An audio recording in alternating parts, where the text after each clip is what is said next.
Hello, hello, hello, and welcome back to another episode of Spooked Coast to Coast. Yes, sir. We are back for our Halloween month, and we have Joy and Joey, JJ Paranormal. What's up, gang? How's it going? Guys. And as always, Missed you, mean it. Jen and Mondo. How about the beautiful Joy and the beautiful Joy? He said that.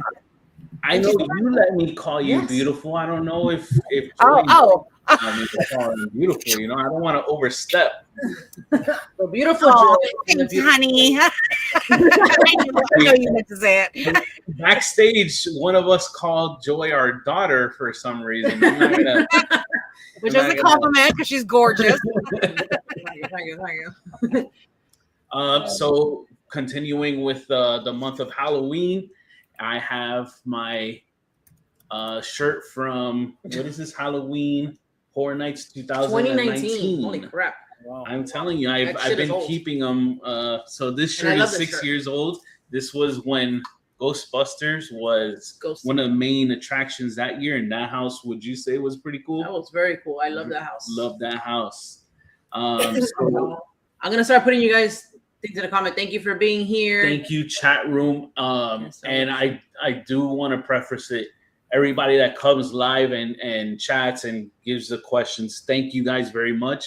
But also, Yes, share it and definitely ask questions for tonight. you guys in Team Rewatch, man, I definitely thank you, because if you can't make it live and you come whenever you can, we have Go Get 'Em Paranormal that is going to work. And he's gonna watch us later, Team Rewatch. We Appreciate definitely you. Thank you appreciate so that much. too, because you guys are thinking about us and Yeah. watch us when you can. You know, appreciate that. You guys are the bomb.com. Thank you all for tuning in. We Yes. definitely appreciate you guys. Thank you, Chidi. Thank you, Dentex. Also, moderators, you guys are the best. As always. As always, yes. Me in the chat. Hey, And, what's up, Brandon? You know, Sasquatch Brandon. I I consider want to go Sasquatching, bro. Let's go. I consider the crew here at Spooked Coast to Coast pretty friendly people. We're definitely not bullies. And because of that, we have people that like to come back onto the show. And this week is not an exception. So please, Meg, tell the good folks about who we have coming back today for a special episode. Yes, so we're bringing back Brian Bateman. He is living in what we've known as the Ghostwriterhouse. So there is a book about this location. There is a couple of deaths related to this house and in the area. We had him as a previous guest about a little over a month ago. And in that previous episode, if you want to check it out, we learned about the house, the history of the house, and some of the notable hauntings, I guess, the people who live there. So we decided to bring him back on and maybe try to do an investigation live. We'll see. Oh, also, how we word this? So on TikTok, also you can follow him, Ooh, yes. Ghostwriterhouse. I'm He has. gonna get my Vanna White Trying to on. see. if I'm you trying to guys- think in my brain. How can I do this? He has a setup on there because he's on his computer. So you can probably see it. We're watching it here. So if we see the cap on stuff like that go off, we'll be able to see it here also. So if you want to go Give us catch a it on, flex. There you go. if you want to, Thank you. Oh, yes. if you want to go to TikTok and check out maybe like the cap on and stuff that he has set up, please go ahead and do so. So you can do that at the Ghostwriterhouse. Just put it all together. That's how I'm currently on there now, Thank and you. we get to see Brian's glorious back muscles. Yes. And his K2 going off, and we have some cat balls as well there. Yeah. Yes, let's bring on Brian. Let's Why bring do we on have him on Brian. the backstage? Come on. Come on down, Brian. What's How up? are you doing? Not How a are you lot. doing? Thank you so much for having me back. I can't wait to kind of tell the story again and Yes, see what please. happens tonight. Yes, and as promised, I did write down Hey, Jess. where we left off so we can continue on this episode. So Awesome. we left off at Prince. Yes. So we hadn't discussed Prince at all. We wanted to leave it for this episode. So continuing where we left off with Prince. All right. Do you want me to do like a real? I'm really good now at doing a really fast recap, just for people that haven't seen before. So just to let you know, my wife and I moved into this house in Fort Worth in 2024. Weird stuff started happening. I started doing research. I found out that 5 people passed away in the home from 1914 to 2023. Actually, right where I'm sitting right now, Walt passed away February 3rd, 2023. We think he's still here. One of the many that we think is still here. And you know, after moving in, we had curtains pulled back, like somebody was peeking out the window in the bathroom. My dog wouldn't sleep in my bedroom was the first thing that happened. We've had things move. We've heard whispers. We've heard a man's voice. Actually, since we talked last, my wife heard a man say, "Hey," in her ear in our bedroom. So that was a new thing that happened since the last time we talked. So basically, as I'm researching the house, I also find out about the true crime stuff in the neighborhood. And I found out next door in 2017, a man named Sam, I'll say unalived. He unalived himself in the backyard. I found out on the house next to me in 1911 on the other side, there was a 16-year-old named Irene Lauterbach who passed away of typhoid fever at the age of 16.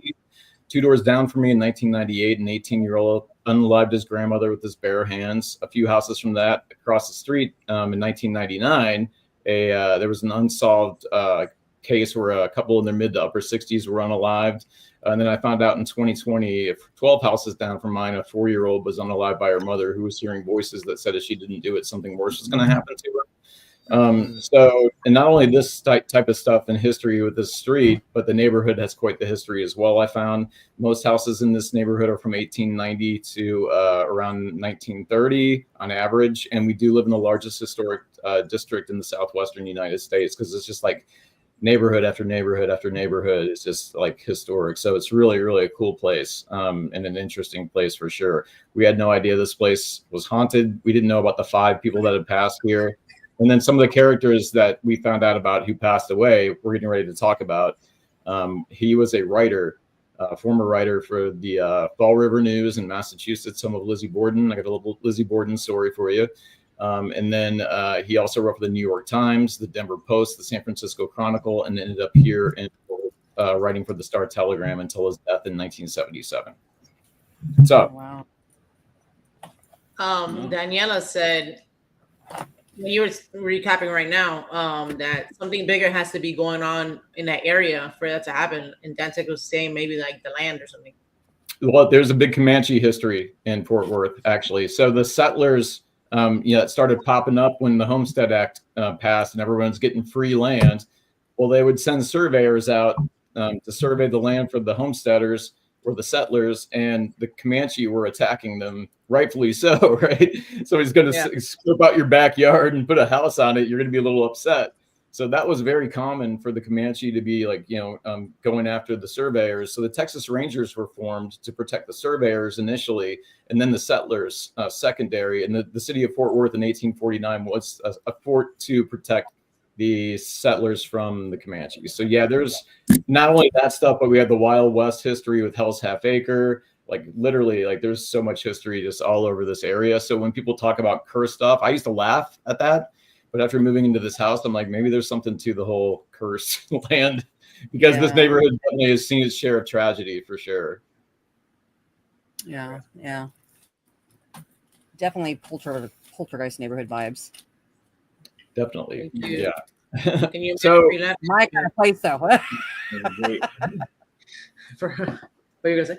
No, I was just saying to Jess's comment. I wish Jess. if we had free land nowadays, I would even take just land that I didn't have to pay property tax on. That is a win.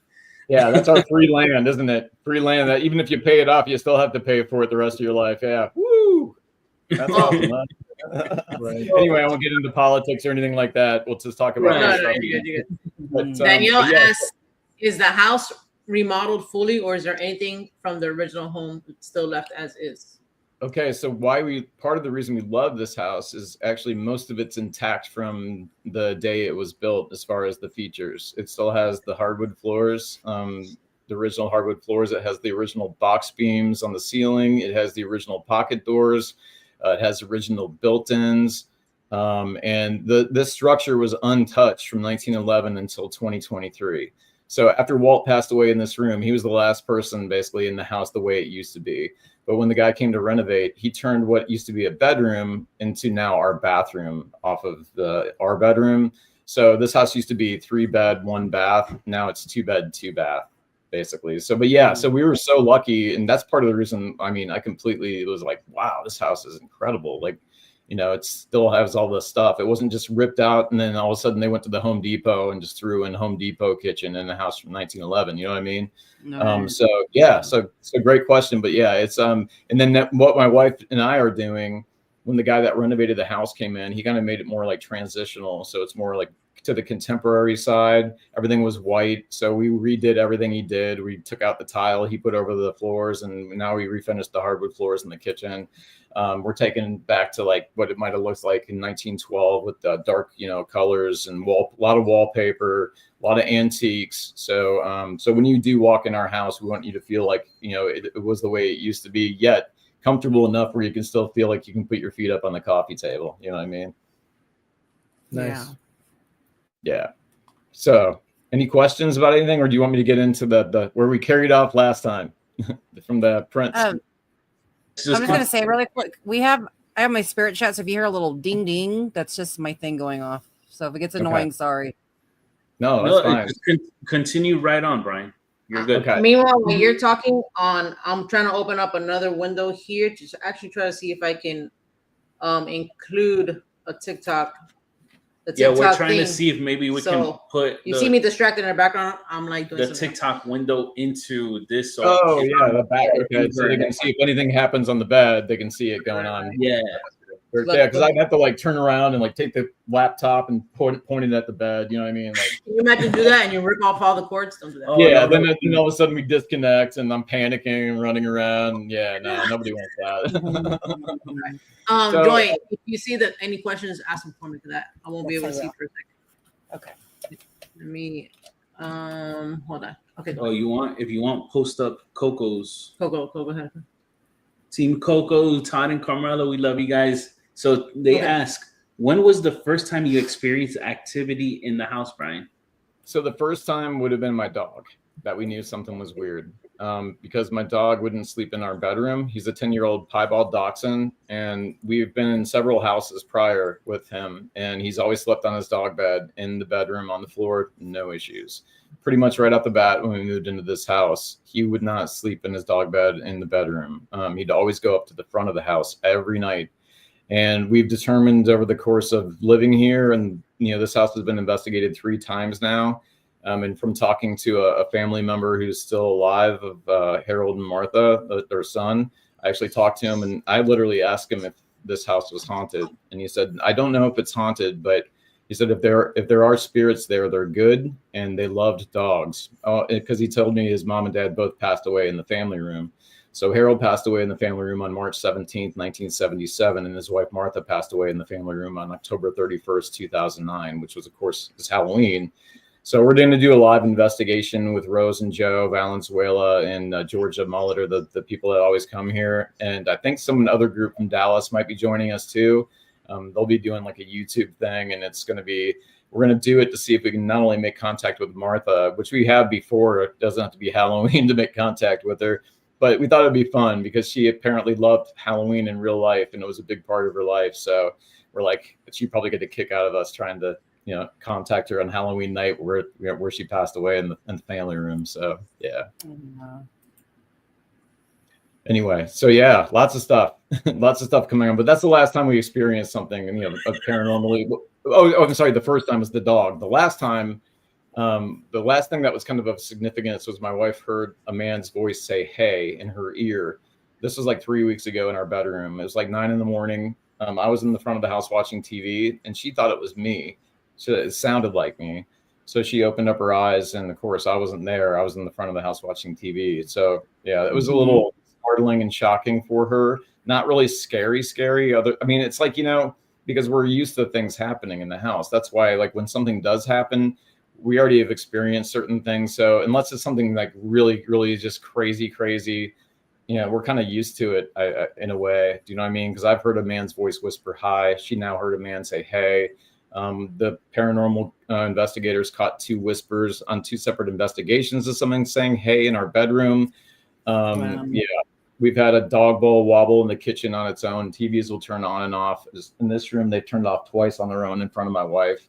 In my bedroom, the TV's turned on once in front of my wife. So it's funny because like I'm the one that talks about all this stuff, but really, honestly, more stuff has happened to her than me in this house, and she's out of town a lot because she travels a lot. So I thought that was kind of interesting though, because I would always think more stuff would be happening to me because I talk about it all the time. And there have been things where I feel like I've made connections just by simply talking or mentioning about a certain spirit's name, just because I've talked about it and it hasn't been talked about for, hey, there we are.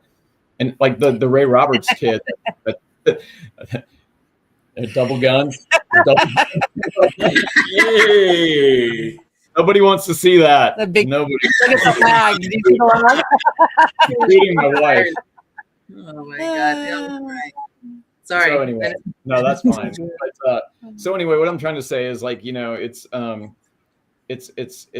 weird to say you get used to stuff, but if y'all have been in a haunted place a long time, you kind of probably know what I'm talking about, where it's just like, when it's happening and you're just like, what can you do about it? It's not been bad. We haven't been punched, scratched, kicked, choked, anything like that. It's all been pranky and attention seeking. That's it.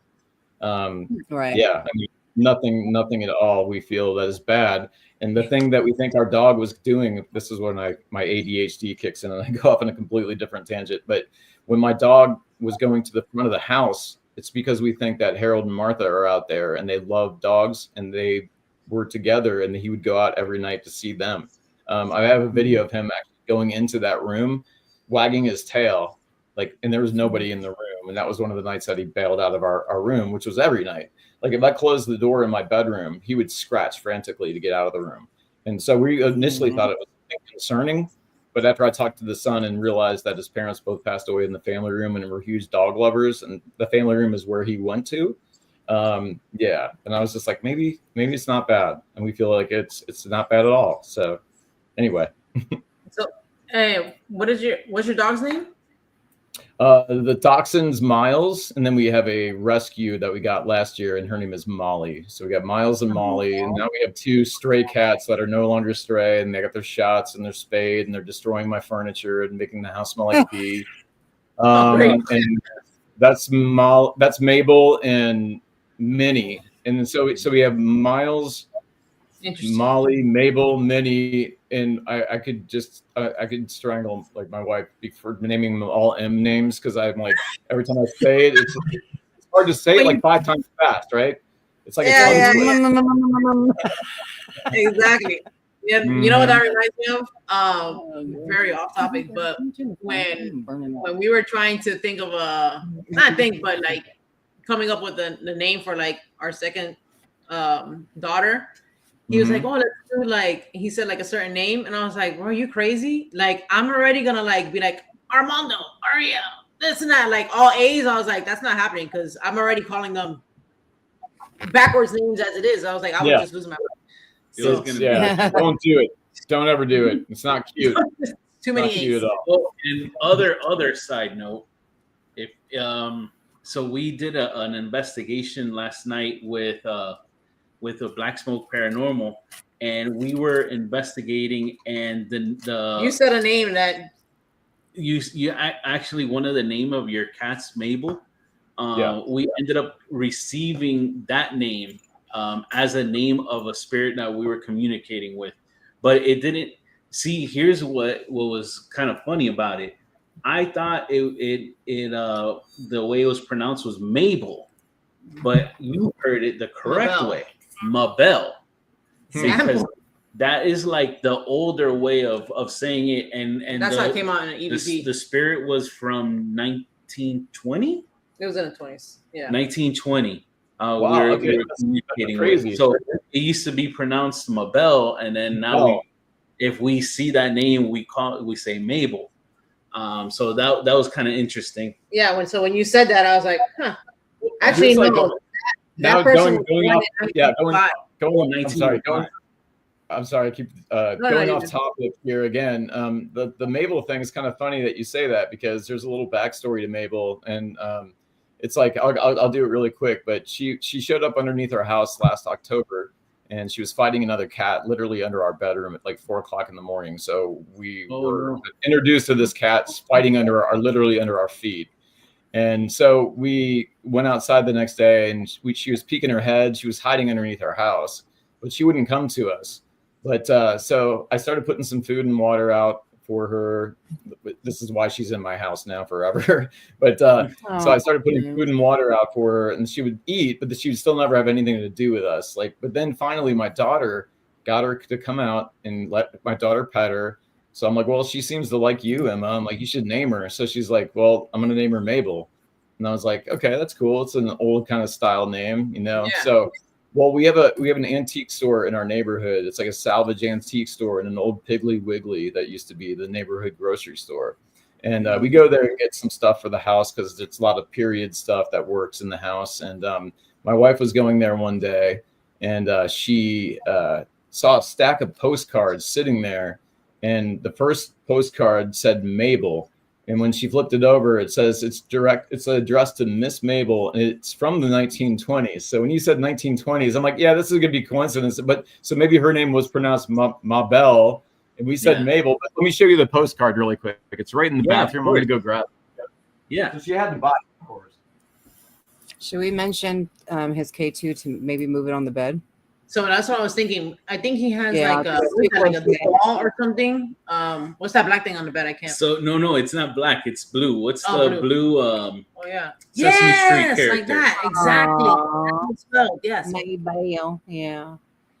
And I can't read it back, but it's from the 20s, and it is a postcard. And it was just weird that she she saw it like 2 weeks after my daughter had named it, and it was like so. Sorry.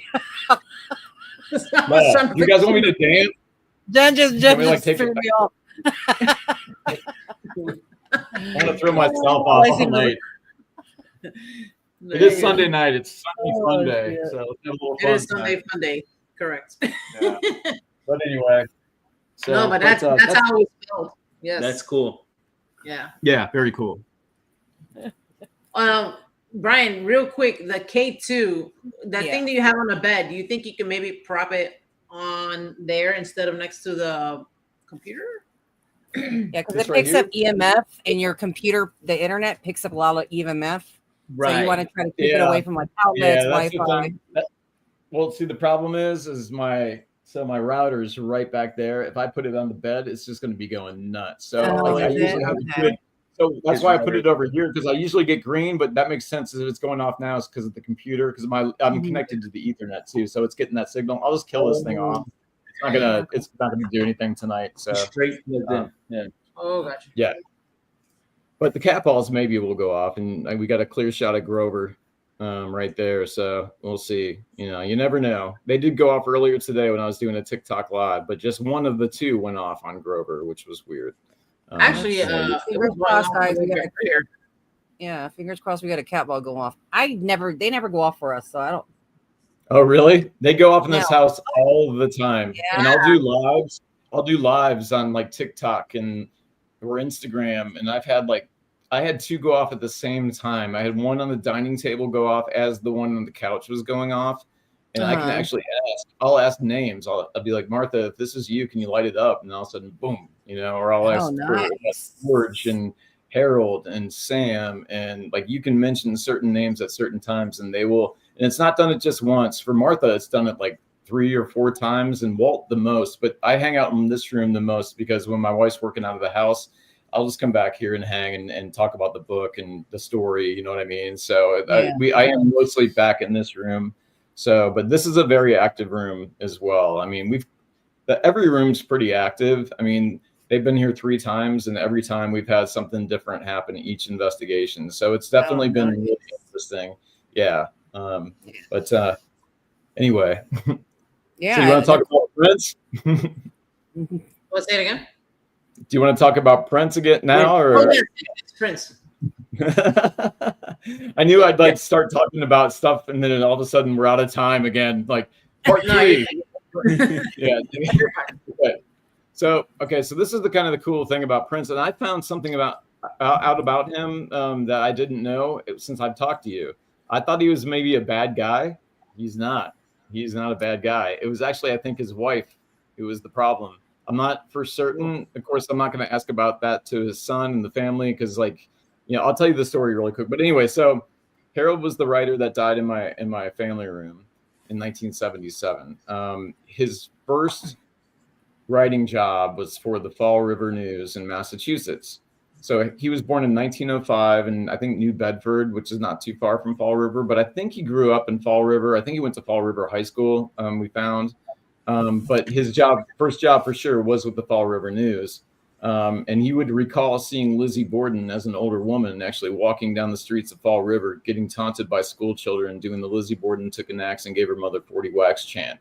So when I read that he actually, you know, witnessed that history in person, you know, and then died in my family room, it was like, you know, not that Lizzie Borden's going to come into my house or anything, but it's just like a weird kind of thing. Like, man, I cannot believe and apparently he'd go around telling that story everywhere he worked. You know, he was very proud that he saw Lizzie Borden, and he was very obsessed with the Lizzie Borden trial as well. So I thought that was kind of interesting. But so his original name was Prince Carlisle. That's what he was born.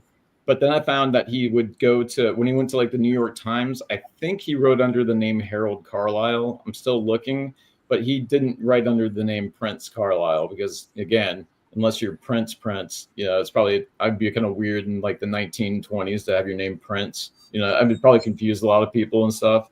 So, you know, so after he wrote for the Times, then he goes to the Denver Post. He's got a couple jobs in between, but then he writes for the San Francisco Chronicle. And I thought he left his wife and kids when he worked for the Times. Well, apparently, she went with him to California. They thought she was missing. They didn't know where she went, but she was actually living with Harold or Prince and their 3 children in California when he was writing for the San Francisco Chronicle. But so after the kids, I guess, got old enough, you know, they were out of the house. That's when he decided to say, you know what, I am headed out to Texas and I'm starting a brand new life. He literally changed his name to Harold Monroe legally. I got to find the court document. I know it's there.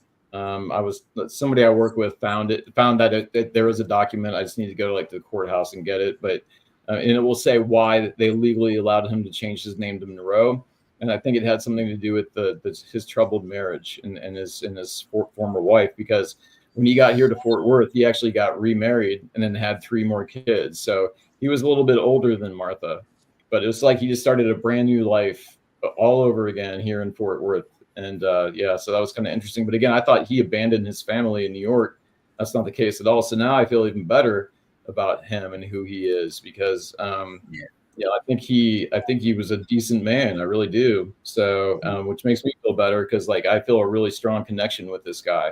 And he's like the guy that we think brought me to this house to end up, creating and writing the book and, that kind of stuff. So it's a crazy story. I actually love telling the backstory better than I do. It disappoints a lot of paranormal people because they're like, tell me more about the curtains, But I'm like, no, you got to listen to the backstory, because it's like, this is also paranormal. I'm telling you, you know what I mean?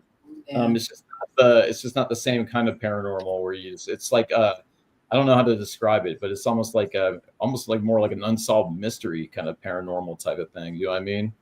Yeah. Definitely. Like a calling. Yeah, like a calling, but some type of, it falls under the whole supernatural synchronicities and stuff like that. Mm-hmm. Yes. Yeah, I don't believe in coincidences anymore. I mean, did you guys want me to go to the backstory a little bit so people kind of know, or do you want to just keep talking about it? Okay, because all right, so I used to write comedy for a guy named Gary Burbank in Cincinnati, Ohio, back in the early 2000s to the year 2007 when Gary retired. I was a stay-at-home dad at the time, and I loved the job because I loved writing comedy. I was good at it. My mind is always racing and wandering and going to weird places, so it was perfect for me. I was selling a lot of stuff to him, And so I was making a little bit of money, not a ton, but it's like I had I had an outlet for my creativity. Basically, it was so nice to have. And talking to adults as opposed to just SpongeBob 24/7, which I don't mind SpongeBob 24/7. Don't get me wrong. I was like, man, this is a good era for cartoons for kids. Wow, this is awesome. SpongeBob just like blew my mind. Then they started coming out with like Flapjack and all these other weird cartoons. I'm like, man, this is awesome. So I think I would like some of those shows better than my kids did. But anyway, when Gary retired in 2007, it was just like it was over, man. That job I had, that love I had of creating, it was just I like to say it was like a creative fire in my mind was snuffed out, right? And that fire didn't get lit again until we moved into this home. When that's the year too, I got the 4-leaf clover tattoo in 2007 on my wrist. I got it because I figured at that time in my life I needed luck to get a job like the one I had, but I also got it as a reminder that I'm a stay-at-home dad and I could be working for a boss that I can't stand. You know what I mean? I get to watch Flapjack and SpongeBob and make giant pancakes with my kids. Like this is awesome. It's pretty cool. I'm not complaining. So anyway, but yeah, creatively it was just like a horrible year. And so when my wife showed me this house, like when I walked in, I'm like, I just felt like immediately like at home and comfortable here, and which is weird. And I told her, I'm like, I could see myself living in this home. And she's like, that's a good sign, because like we were still living in an apartment at the time and we still had 6 months left on our lease. So this was a horrible time to be looking for a home. But I'm like, we got to do what we can figure out to get out of this lease and pay what we need to pay to get this house now. So we, long story short, closed on the house February 1st, moved in February 4th. And then that's when the dog wouldn't sleep. And then I started researching, the house. And that's when I found out that Harold Monroe, the former writer, passed away in my family room on March 17th, 1977, St. Patrick's Day. As soon as I found out that connection existed, and you can say it's coincidence, but I don't think it's coincidence, because as soon as that connection happened, there's that fire in my mind was lit again, and that spark and that creativity and that passion. All of a sudden, it's just like I woke up, and I would spend hours and hours a day researching the history of the home, and that's when I found out the bad stuff about the street, right? So without us buying this home, I would probably still be lost, because the past couple of years I've been sitting around like, what do I do now? I was a stay-at-home dad for all those years. My kids are adults. They're out of the house now. I could get a job anywhere. It's not the money necessarily. My wife has a good job. Of course, I'd love to contribute financially, but it's just like, so this like fell in my lap at the exact perfect time. Along with Mabel coming into my life at that time, because I had actually been depressed because my dog of 15 years, my dog Toby, had died and so I sat like in just a depression for 6 months, and Mabel comes, and then we end up adopting Molly, and then we get Minnie, and like I was just completely pulled out of that. And then this hits as well at the same time, then I start getting that passion back for creating, and it's pretty amazing. And so that's one coincidence. And then I found out the former Civil War soldier who died in my bedroom is from Clermont County, Ohio. Well, I lived in Cincinnati, Ohio, in Hamilton County, right across the bridge from Clermont County. And my father taught at Clermont County schools. And then Viola Ever is the one who lives here in this room. This was her room in 1911. She came down with colon cancer in 1915. Didn't die in the home. Actually took a train back to see her sister in Indiana, died in Indiana, and then is buried in Anderson, Indiana. Well, when I lived in Cincinnati, I would go to Anderson, Indiana all the time to see my cousins, because my aunt and uncle met at Anderson City College. She got married and had a family and raised them in Anderson, Indiana. Literally just sold their home a few years ago after my aunt passed away. My uncle sold it. And then another connection that we found, there was a guy named Harry Hagerman in this house, renting a room in 1920, and he was like a former oil guy or something, but he swindled somebody in Kansas, and he got arrested at the house in 1920, right before Thanksgiving, I think. And but when I looked him up, he was born in Springfield, Ohio, and buried in Springfield, Ohio. My grandparents are buried in Springfield, Ohio. I used to go to Springfield, Ohio all the time to see my grandparents because that's where my dad grew up. So, you know, and that's just 3 of many more that I found. We've had these weird connections, not just from me, but through the author. We had some weird connections that we found out writing the book. Like I've had weird connections with Rose, the paranormal investigator who comes here. My daughter's middle name is Rose. Her first name is Rose.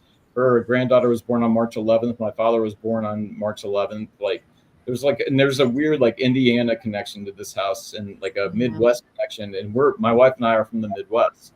And then we end up here. You know what I mean? It's just like, for what? What reason are we here? And I think it's not just for me and the creativity thing and Harold maybe helping a guy out. And maybe trying to get his name back into the New York Times again, or getting his name back in the spotlight. You know what I mean?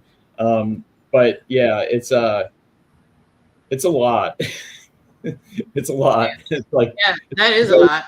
It's overwhelming, and I'm still trying to figure out what this all is and what I'm doing, why this is happening. I don't know, and that's why I love talking to people like you, because like you guys come in.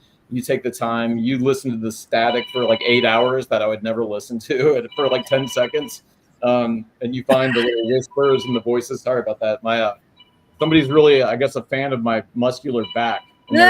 Call my personal number to do a little hookup tonight and take a look at it a little bit closer, I think. Oh, hey, Brian can start up an OnlyBacks. Oh, yeah.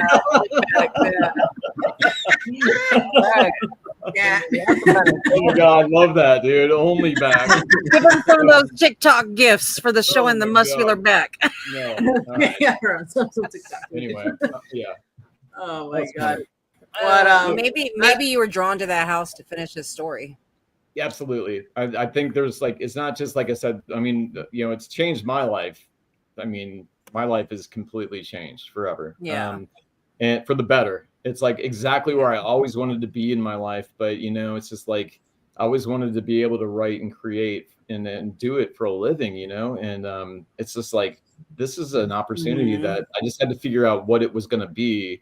So, you know, in the book, unfortunately, I approached Jen with the true story that I tell everybody on these TikTok lives, because to me, it's fascinating.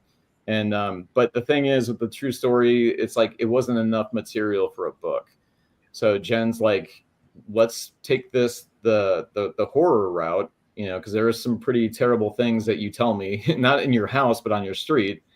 And so that's what we did. So we took the real stuff that's happened in the house, like we'll put like the curtains pulled back and the dog bowl wobbling, and we put a lot of the dates where people actually really passed away in the home book, but we changed all the names and everything. But so it's historical fiction horror, but sprinkled with reality throughout. So and not just in one house, but in on one house and also multiple houses on the same block typically. Other than the girl that's 12 doors down, she's on the next block. That 4-year-old that was unfortunately unalived. Yeah, she's 12 doors down on the next block, so it's a really close up to our block. You know what I mean? So it's all within like super easy walking distance. And my wife and I don't like to walk past that house at all because it's super sad. Like it's so horrible. Like when I found out that, not just her story, but the other stories too. I'm like, I was like, where did we move? Like, what neighborhood is this? Like, this is like Nightmare on Elm Street neighborhood. You know what I mean? But it's not like that at all. It's really, the neighborhood's lovely. I mean, again, most houses are from the 1890s to the 1930s, anything from cottages to mansions. If y'all like Taylor Sheridan shows, they're filming Taylor Sheridan shows in our neighborhood. They're filming Lioness tomorrow. Actually, we're gonna walk over and see the trailers and see if I can get any free food from the trailers. But yeah, so it's like a picturesque neighborhood. You know what I mean? So it's amazing. When you walk through this neighborhood, there's so many intact historic homes. It's like you're walking back through time, and it's really it's an amazing place. So we love it, even though it has a dark history and tragedy. Luckily, our home isn't one of the homes that's like negative and dark, because I know there's probably several homes in this neighborhood that probably have that energy in their homes, because I even talked to a neighbor that actually they were redoing one of these houses and they were having stuff fly off the wall, like stucco was flying off the wall. Like there's all kinds of crazy stories from houses in this neighborhood. That's why I was always surprised when I moved here. I'm like, I'm surprised this isn't like paranormal like show hotbed. You know what I mean? Because it's just like, you never know. You might. yeah, but I guess people just don't know. You know, maybe that's why I'm here too, to tell everybody about it. And it's like, you know, not only the bad history, but the history is just incredible. It's amazing. You know. So. Well, really quick question. Danielle had asked, what part of the Midwest are you from?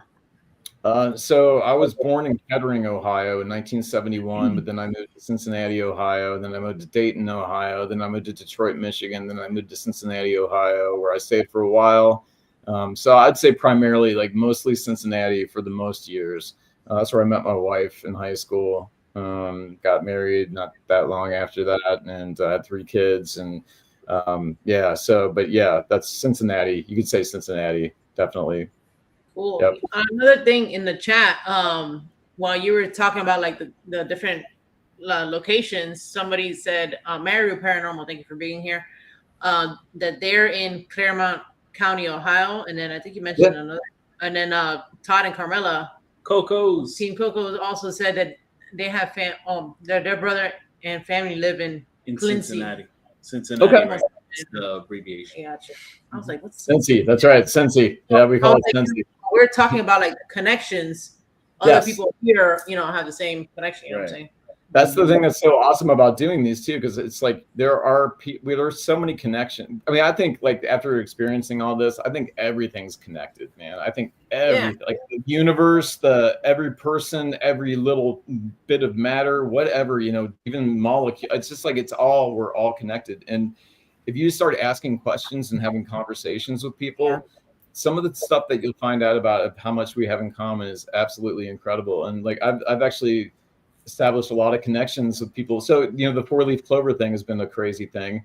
Well, so I finally found a narrator to do the audiobook, and she's amazing, got an amazing voice. She's a stay-at-home mom. So I was like, hey, I was a stay-at-home dad. You know, I wanted to, you know, help her as a stay-at-home mom, hopefully maybe develop her career, you know, where she can just do this like for a living. And so I hired her, and she told me after I told her the whole story, I'm like, look, this is a little different kind of audiobook than you're probably used to, because this whole thing is like weird and there are a lot of connections. And so I told her the whole story because I want people that are part of this project to understand how important this is to me. And I want them to understand how crazy this story is, to get excited and to have that passion and be able to relay that energy and enthusiasm that I have, you know, only even like done through an audiobook. And she's got that kind of that actress voice, and this really great voice. But anyway, so she tells me after I tell her the whole story that she actually got a 4-leaf clover tattoo when she was 18 years old. That's crazy. Wow. Yeah. Like, what the hell? What are the odds? Yeah, and you know, I found out too, Harold, this is another thing I found out. Harold actually we never looked at times of people passing in the home. And somebody on TikTok suggested, and they started talking about times and significance of times.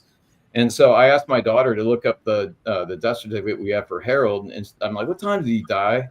And she's like, he died at 11:11 p.m.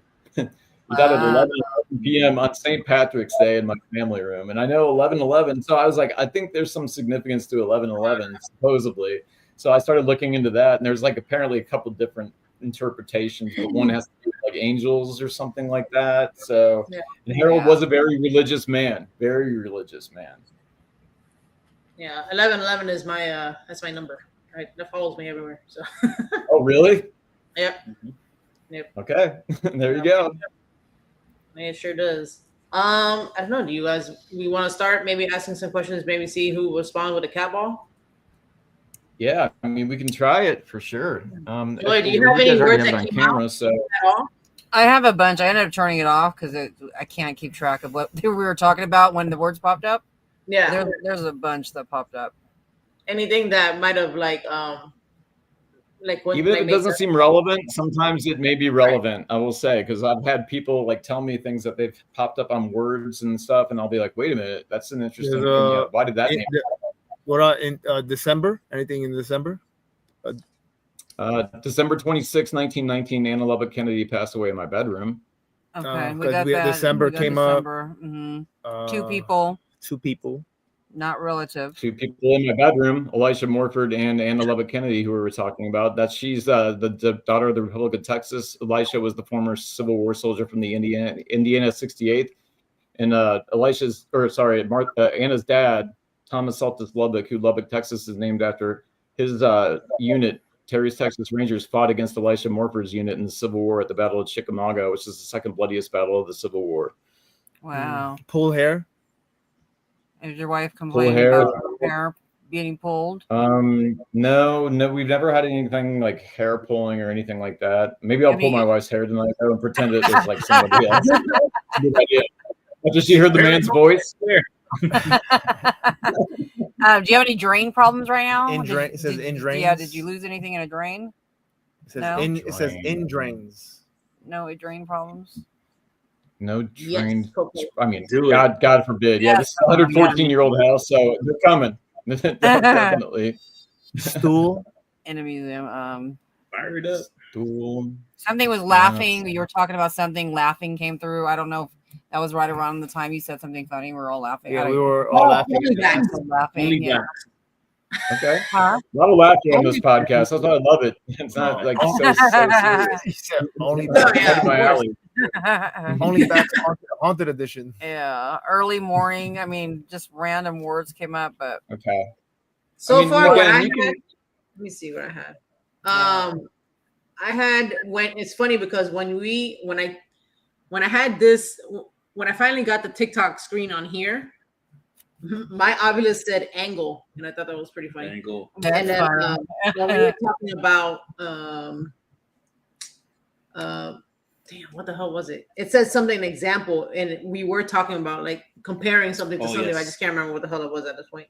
Then it said, I try to put the 𝗹𝗏𝗀𝗀𝗃 close to the laptop just to see how far I can keep it away without it like disturbing it with the EMF or whatever. Yeah. It had said secret garden. And I could have swore you mentioned something about a garden. I don't know if you did. I'm confusing that with something else. And then it said empath. And then it said purified medicine. So I think the purified medicine go together. I just don't know who's that about. And then it said found. But I'm going to start it all over again. Yeah, I just turned mine off. Right now, God. Yeah, I don't right now in a museum popped up. Okay. I don't know what that means. Also, if somebody starts an only back thing and then it pops off, you guys owe me money, man. Oh my God. I know, right? Just shoot that check out to 305 Paranormal. Look out, it's coming. And we're gonna split it between me and Joy. Yeah. Get spooked. Exactly. Don't worry, dude. You don't need to worry about only back from this guy coming in anytime soon. Hey, you never know. Listen, there's stuff out there for everybody. So we just got goodbye now. Goodbye now? Yeah. That's what it said, yeah. Goodbye now. Don't leave. We're not finished. Yeah, right. No, we'll come back. So maybe we can ask for Harold, right? Who is the one that you normally feel in that room that you're at now? Is it George? Like interact, especially with the cat balls, yeah. Got a little interference going on here. Uh-oh. Right when it said goodbye we now. Can see you. Yeah, we don't have no problem seeing you. If someone's there, play with the ball on the bed. No, right after goodbye now, a few seconds later, a minute later, he's having techno issues. No, you know what? That's not my charger's kind of like coming undone on this. So yeah, no, it should be good now. I was just yeah. Oh, is that okay? So yeah, who would it be? Did you hear? For the cat balls, like, you know, when I normally ask for names to set them off, I always ask for Walt. Of course, Walt did pass away in this room February 3rd, 2023, and we've definitely made communications with Walt before. Last paranormal investigation, in fact, using the Estes method. I'm learning all this stuff, right? I don't participate. Yeah. I don't really do any of the investigating. I just kind of hang back and let them do it because, like, I did that Estes method once on the second investigation, and it's kind of like I didn't like it. It did kind of freak me out a little bit, honestly. So yeah. I'm like, I don't want to be bringing. I don't know. So, but my wife was actually kind of cool with it, and she did it. And then, but they did it the Estes method last investigation, which is like 3 weeks ago now, I think. and like she said, I am Walt. And then she said, then the name Jordan came through on the little where the words just don't say, they just come out on the screen. Like she's doing the essence thing, you know, with this radio sweeping and all that. And so we're asking her questions, but then out of the blue, she's just like, I am Walt. And as she's saying that, the name Jordan popped up on the little screen on the other thing that somebody had out. And Jordan's our next door neighbor who actually took care of Walt and was Walt's caregiver towards the end. Actually, Walt made him his power of attorney, and Jordan took him to the doctor. He did like all that kind of stuff for him. Jordan actually found him here, you know, where I'm sitting on the morning of February 3rd. So she's like, I am Walt. Thing says Jordan, so we're like, hey, is there anything you want to say to Jordan? And she's like, hi.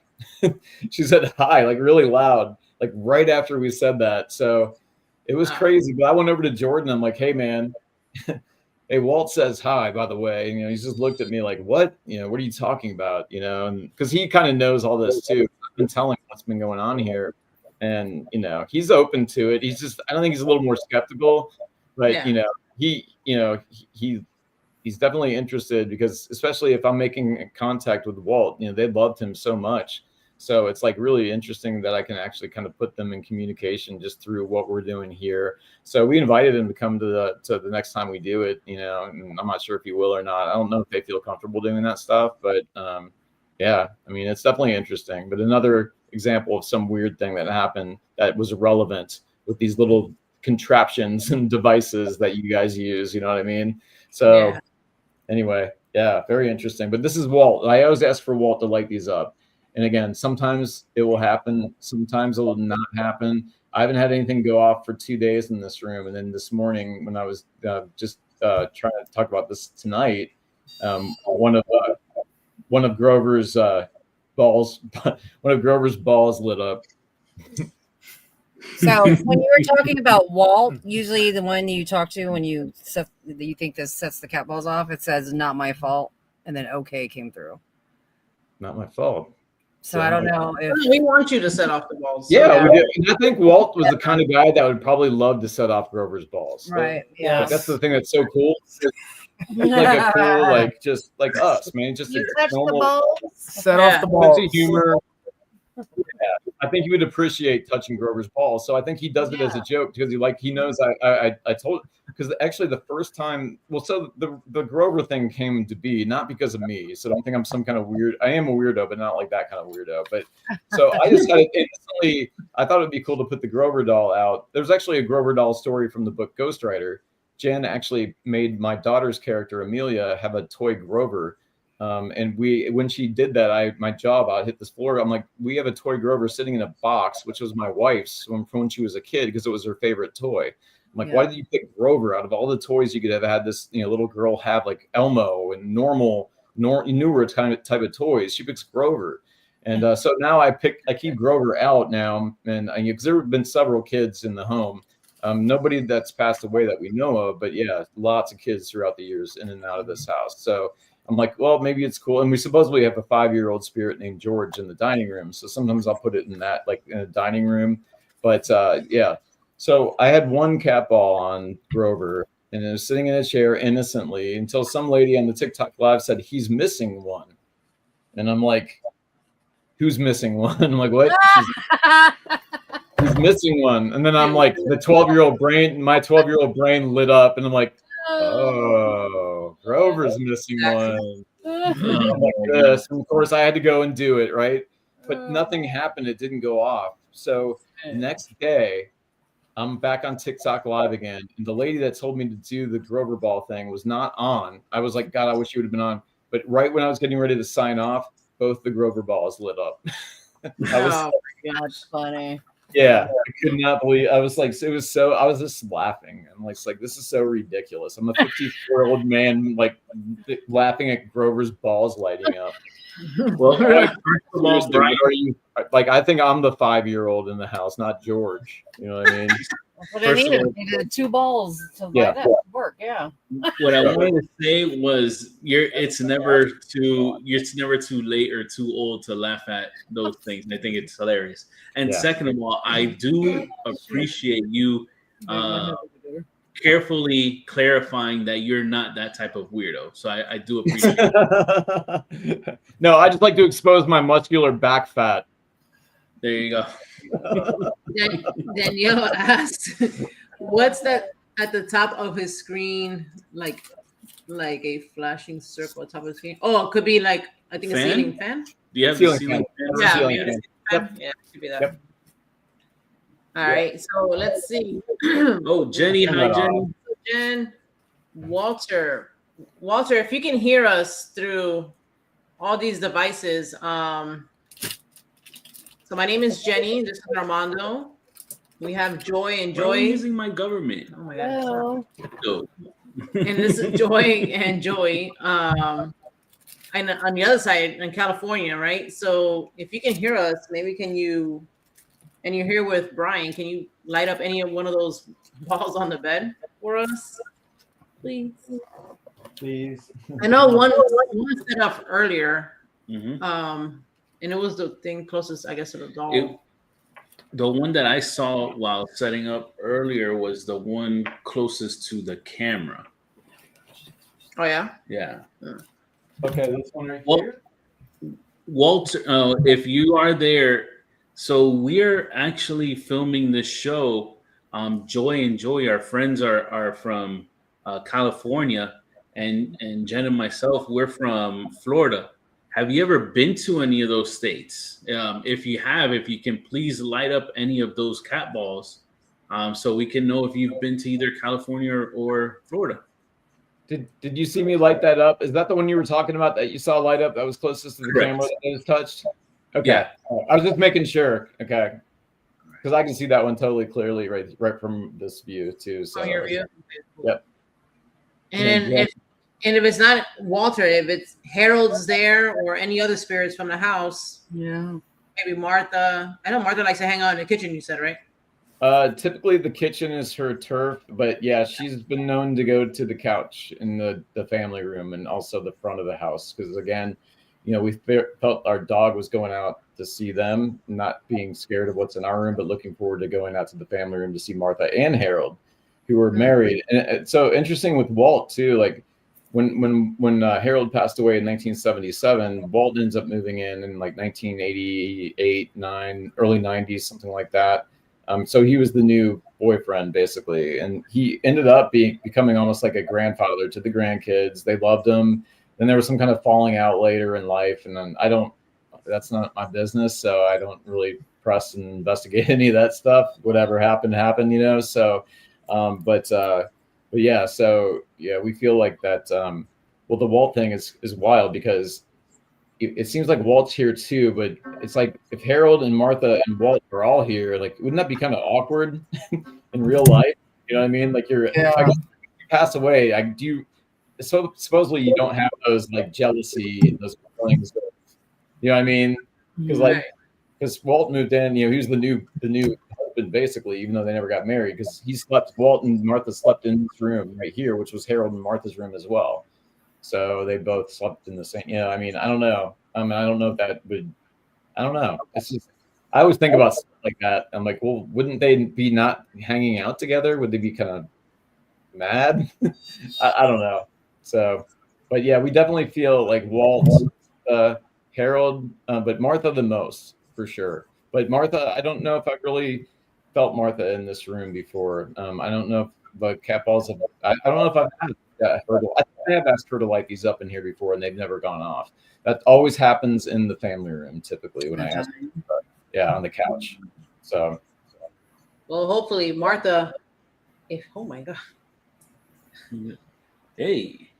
Hopefully, if Martha can hear us, maybe you can set off any of the devices on bed or anybody else from the room. We are also running, and shout out to the show friend Keith Weldon. We're also running Necrometer as well. Ooh, yeah. Baby, if you want to show the good folks Necrometer app. Do we have anything of relevance going on? No, only my name came up. Oh, that's cool. Your name. Sorry, that's always a cool moment for a paranormal investigator when your name comes up. Yeah. So very special Tell Me and month came up. Anything happening this month? Very special Tell Me month. Month, yeah. Is there? Oh, and then also Danielle had a good idea. If there is a certain type of music that would maybe. Awesome question, Danielle. Yes. Yeah. Like something that's a good observation. I actually have a Victrola I bought. It's a 1917 Victrola that's sitting in my den. And when I do the historic home and ghost tours, I actually always start it with a Victrola song and then end it with a Victrola song. And it seems like it can kind of spark up a little bit of activity. So I always do it, but that music's from like the teens. I mean, the house was built in 1911. So I know they would have had like a record player like that, back in the day. So I'm sure some people would like that, but I'm not sure, like, what would I play? Like 60s, 70s, 50s? I mean, I'm not sure. The house covered all eras, basically, from, 1911 to 2023. So, I mean, maybe I could just even like throw up some Snoop Dogg or something and something would happen. We could throw out some 90s music. 90s music might be good. Maybe I always feel like I always do 50s music in the house. I think Harold would have been a big 50s, 60s music fan. We do a lot of 70s in the house we play. And then we also play a lot of like stuff from the 20s and 30s, like Etta James and Ella Fitzgerald. And we always had that kind of music playing in the kitchen because it just fits this house so well. When you walk in, you hear that music playing. It's really, I think they like it too. So we like it. So yeah, but I'll have to start paying attention a little bit more if that kind of ramps up stuff when I play certain songs and music. And I'm not like that observant on that kind of stuff, but I should be more aware. So thank you for mentioning that. But yeah, I can sing if you want me to sing a cappella too. We can sing it if we stir anything up. Go ahead, do it. Brian, no. if you start singing, you got to charge extra for that. Yeah. Maybe on my only back. Maybe on my only back. Danielle asked Does if there was a specific song that's perhaps we need to find out, I guess, the time frame first. So I think the best bet. Oh, wait. Actually, no. You sparked something in my mind. I do know what Walt's one of his favorite songs was. Oh my God. My neighbor told me, and I played it one night, and it was like, actually, it was kind of starting to freak me out when I listened to it. But not that the song was scary, but I'm like, oh my God, I'm like playing this song for this guy, like that's in my house. And alarming sound. It says alarming sound. It's about like 5'2", blonde. Oh my God, it's about like a woman who's like 5'2" and blonde, and oh my gosh, I'll never remember. I'll have to ask again, but yeah, I was 5'2". I don't know. Look up 5'2". See if you can find a song called like 5'2", like old time song, or it might have even been like a 50s, 60s, 70s. I'm not sure. It's like I think it was love like 50s music. Yeah, me too. Yeah, that's my jam. Tiptoe through the window. That one. Yeah, not that one. 5'2", Eyes of Blue. Yes, that's it. Actually, that is the name of the song. That's the song. That's the one that Walt loved, that song, and he would always sing that song. And so I did play that song, but I didn't notice anything like happening, like all of a sudden, like doors were slamming. And I mean, it was still like, but it was really creepy because it was at night. So I was playing that song in my kitchen. And I just started thinking like, oh man, it kind of freaked me out a little bit. I'm like, what am I doing here, man? Because again, I don't investigate my house, and I don't want to like. Yeah. It's scary when you have to sleep here after doing something like that. You're like, oh man, why did I do that? Somebody dared me to go to the attic, and when I was doing a TikTok live, and I told them I don't like the attic, and they dared me. And of course, again, being the 5-year-old I am, I go into the attic. And I'm like, okay, here's the attic. And then I'm like, I get down and I close the attic door, and then the Alexa goes off in the kitchen. It was like, squawk! It like made this noise in the kitchen. And the somebody was like, did you hear that? And I'm like, oh, because I didn't know they heard it. And I'm like, yeah, I heard it. And it was like the Alexa, but it wasn't like the Alexa saying like, the weather is going to be 84 degrees and blah, blah, blah. It wasn't like it was responding to it. It just made this noise in the Alexa woman's voice. And I after that broadcast, my wife was out of town. And I literally had my eyes open until like 2:30 in the morning until I finally fell asleep. But then got up at 7. So it was not a good night. So I'm not going to do the attic thing again, man. No. It said friendly. Yeah, I mean, it was definitely. I mean, not, I'm friendly. everything seems friendly, but so Yeah. now I think they like freaking me out. You know what I mean? So but I am so stupid. I put myself in those situations to let it happen. So I'm not going to do that anymore. So Yeah. and I probably will. Somebody will dare me again. I'll go do it. But you know, why not? At least when my wife's home, I'll do it maybe next time. I'm convinced. Yeah. So Convinced he's gonna do it again. Let's see. Damn. See, the thing, we could play a song for like what, 15, 20 seconds. Yeah, you want to try it, Joy? Yeah, somebody said someone play it. Yeah, we can't play it that long because of YouTube. No, but you can do it for like Right. that. You can do it for like 15 seconds. Okay. What is it? 5 for 2? Yeah. 5 foot 2 eyes of blue. Yeah, TikTok lets you play music, but YouTube is not. Right. Maybe do like Forgiving. maybe run it through like the middle, so it's like a Is it a guy that sings it? Gene Is something. it Guy Lombardo? Yeah, I think that might be it. And he said Oh, play you know what? Oh, I think okay. a good idea is this. Look, Chaz says you have 8 seconds before YouTube flags you. The music. I think 8 what we should seconds, do okay. is this. Look, But you can still. have Brian play it, and then hit the mute button like he hits the mute button. So that way, that's a way how to bypass it at that point, right? Because YouTube's not going to hear it because Right. Yeah. I mean, I don't really care because I'm not making money off of YouTube. So if I get a copyright, I don't know about 305, but At all.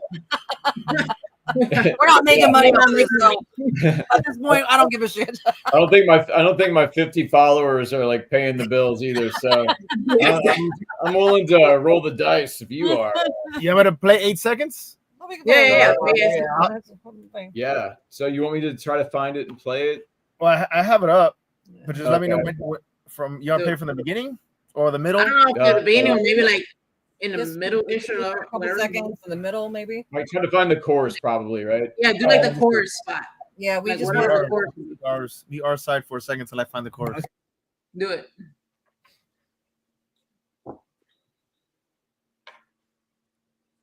All right. So did you get anything else as far on Joy on your thing? Where the hell? No, we haven't gotten it. We were getting shit. We were getting clerk friendly, okay, vaccine, alarming sound. Whales. Well, I would love for one of you guys to touch one of the cat balls. You did it earlier for Brian. If you can do it for us now.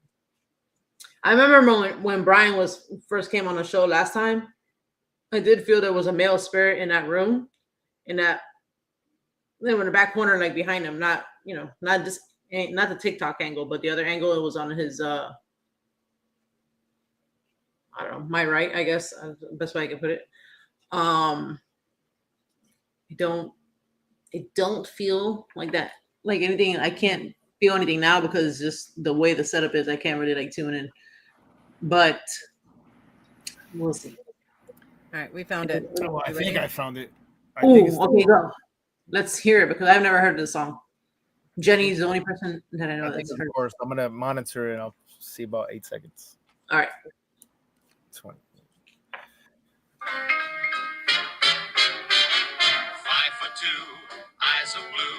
But oh, what those 5 foot could do. Has anybody seen my gal?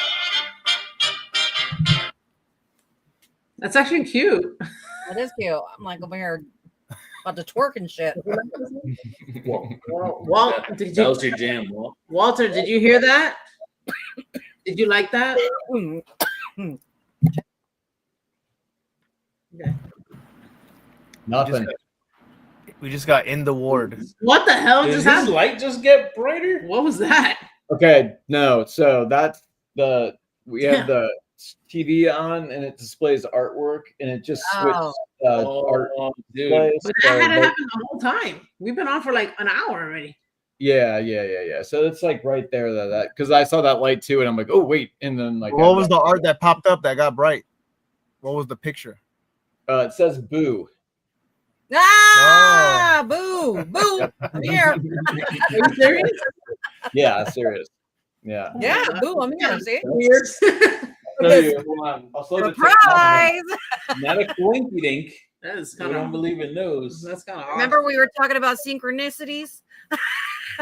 Yeah, that's weird, man. Like, and I mean, that thing got bright as hell. There's the boo. Piano. Boo. Yeah. Oh my god.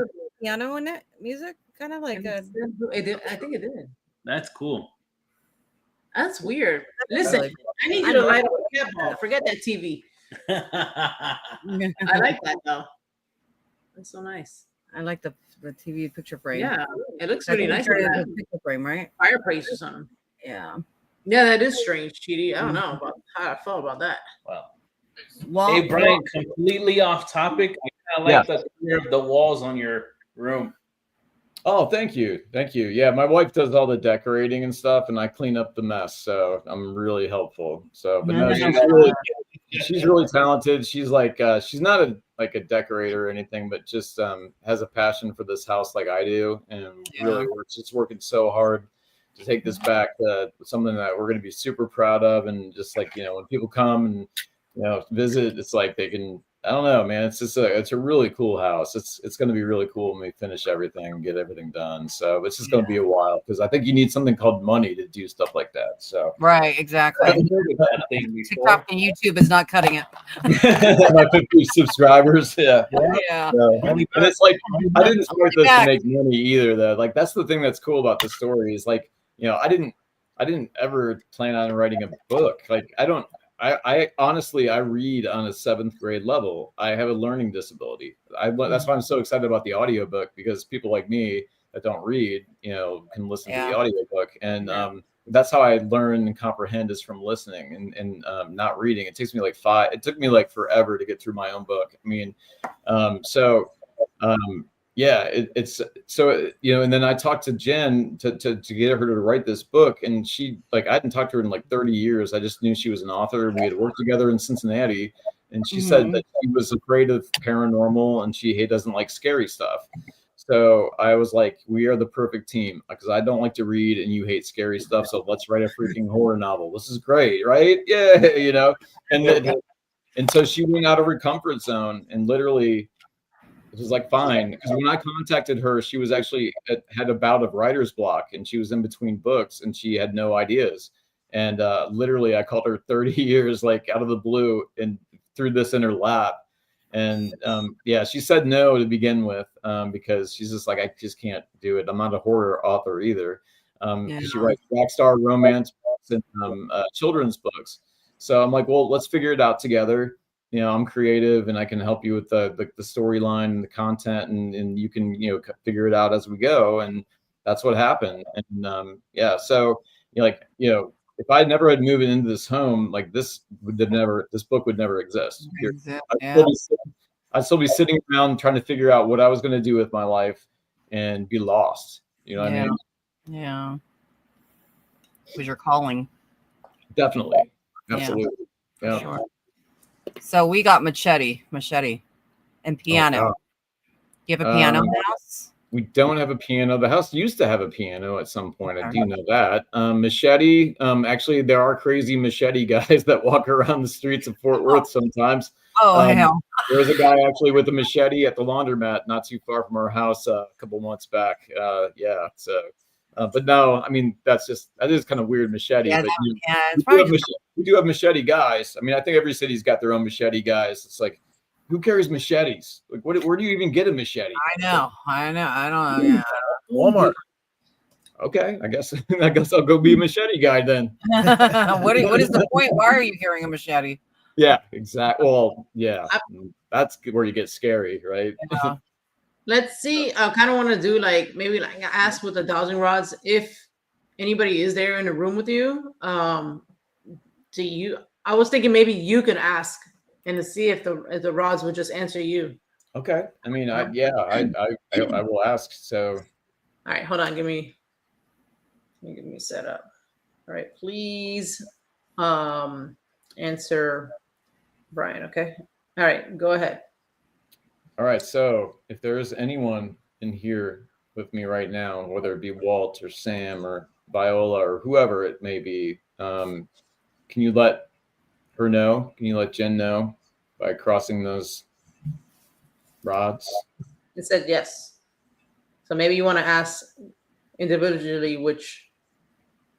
Okay. So Walt would probably be, again, the one I think would be the most one to want to come through in the room, but I'm not necessarily sure about that anymore because, like I said, there seem to be a lot of people that want to come through sometimes. So I would say Walt, though. Walt, if this is you, can you go over and use her to answer the question through those, they call them dowsing rods, I guess. So, Walt, are you in the room with him? Just reach your hand. Slow, yes, but yes. I mean, babe, Walt had to come from Fort Worth, Texas Oh my to God. Miami, Florida. Yeah, it's going like this to the screen. How about It's a stranger. People say about- why. People ask why. How is that possible? Well, you know, two of the same things. What is it with quantum physics or whatever? They just discovered two particles can be at the same place at once that carry the same exact information. I feel like Right. they just, and they're there. It's It like- says stranger. That's the thing. It's like it's all connected. You know what I mean? So it's like it doesn't. I don't think necessarily matter where you are. It's just like Yeah. I don't know. That's kind of what I feel, at least in this house, for sure. I think Waltz is who we were asking. Yes. He said Jen and Mondo are strangers. Yes. It would definitely strangers. like- to me. Yeah. Wait, don't know you. They're really nice strangers, though. We're They'll give you candies. We just kind of talk to you.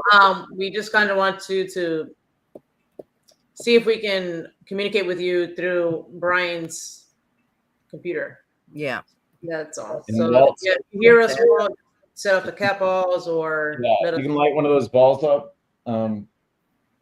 I always hate when you ask and it doesn't happen because it's just like it makes me look like a fool. Yeah, Like, you know, it's like, but I you- get it. Yeah. it's not like performing a magic trick. People don't Yeah. understand. It's just like, you know, and sometimes like it doesn't. I don't know if they can't muster up enough energy to manipulate it. I don't know if they're just not here, or if Walt is here, why isn't he lighting it up? Because if he can talk to you right now and he's in my room, he should be able to light that cat ball up in my mind, right? So Yeah. like, You don't have why? to, you know. But Brian, it could be a mixture of two things. One, technically, it could be it's something that it's supposed to be like for your eyes only type of thing. Mm-hmm.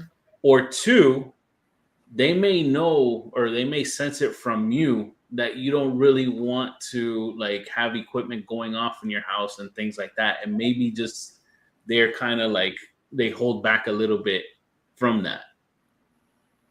Yeah, you know, that's interesting you say that because people are like, have you ever seen anything? Have you ever seen an apparition? Have you seen a shadow or anything like that? And I have not. And I think I would probably seriously freak out if I saw something like that in my home. And maybe they know that. So hopefully they will never try to go a little further with showing themselves like that. And that, you know what I mean? Because literally, I can tell you right now, if my wife saw an apparition of like Harold or Martha or Walt, or it would be very unsettling to have to live here.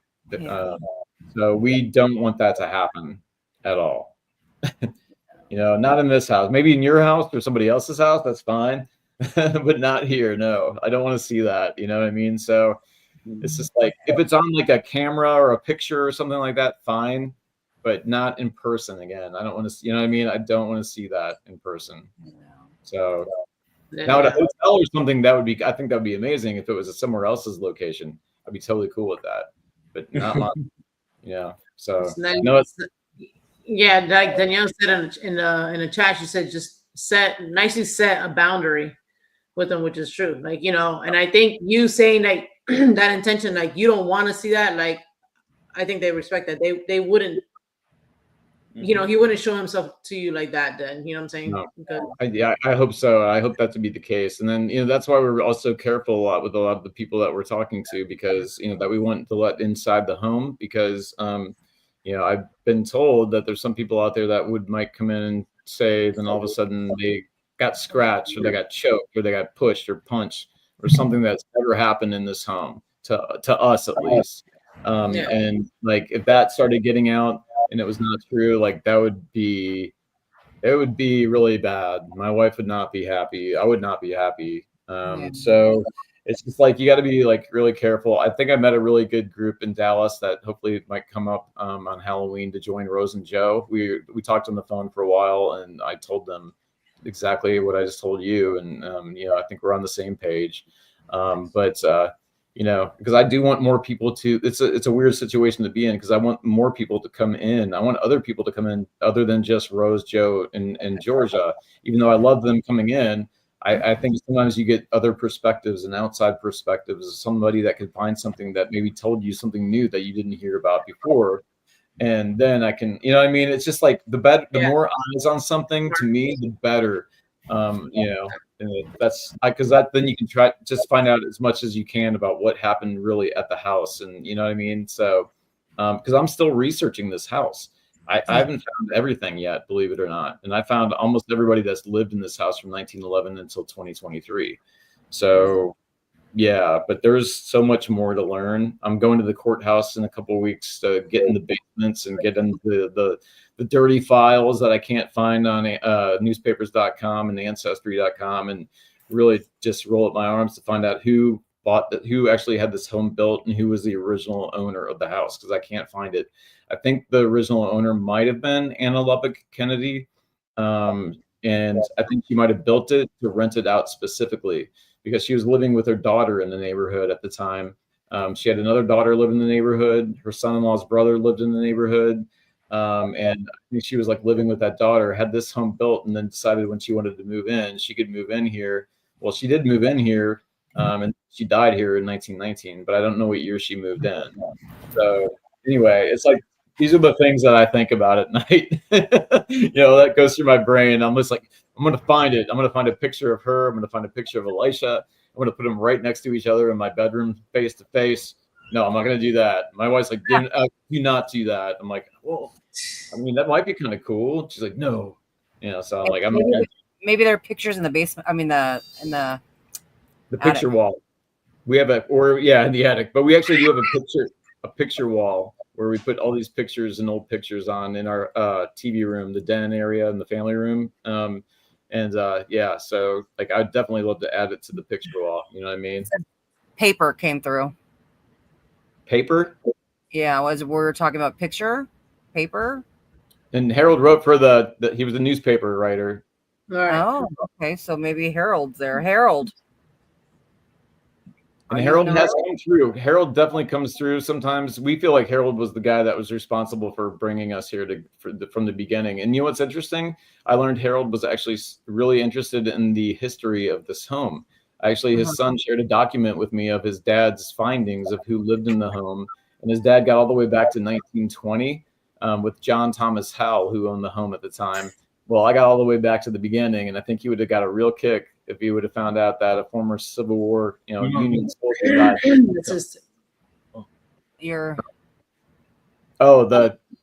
I bet you my phone probably died. Oh crap! Yeah, the phone died. Oh no. What about surgery? Anybody have surgery? Not paranormal. So no more TikTok. It's done. I'm sorry. Oh man. Any surgery? The word angry just came out. Man. Angry. And then Jazz says it's interesting. She was picking up on a male. She just didn't say anything. And then that's originally, it was for me, it was a male inside that room. It was like he was standing there at the corner, just like watching him. Like, yep. Yeah. And Walt died in this room where I'm sitting, February 3rd, 2023. And he lived in this house from the late 80s, early 90s until his death in 2023. He absolutely loved this home. He loved this neighborhood. He loved the neighbors. He was also apparently quite the ladies' man, which is funny because last time we did the investigation a couple of weeks ago in this room, the medium was telling us that whoever was in the room at the time didn't like Joe and I in the room, so we left the room, and I guess we were thinking maybe it was Walt, like just wanted all the ladies in the room, you know what I mean? So it was another weird thing happened in the room. So, but again, guarding. Chaz said she's seen a man, and so that standing to the left, that's the same side where I had originally seen it. It's the same. I was like, where the light is. Yeah. And then I got guarding. So maybe that man is guarding you. I don't. That's why I saw he was wearing a brown suit. Yes, girl, he was wearing brown pants. That's what I saw him in. That makes complete sense. Yeah. Brown. I saw he might him be guarding you. That's why he's there, kind of just watching. Okay, so wait a minute. So brown suit and hat sounds to me more like it would be Harold, not Walt, because Harold wrote for the paper, and back in the day they wore those suits. They always wore those hats, and I think I'm not sure if I have a picture of Walt or Harold in one of those hats, but I bet I could find one, because literally he's the kind of guy that would sit up, smoke cigarettes, probably drink scotch, writing on the typewriter for the newspaper article for the day. You know what I mean? So that's interesting. And this was his room. This was Harold's room. Harold. So you won't be able to see if it lights up, will you, Brian? Will you be able to tell if it lights up behind you?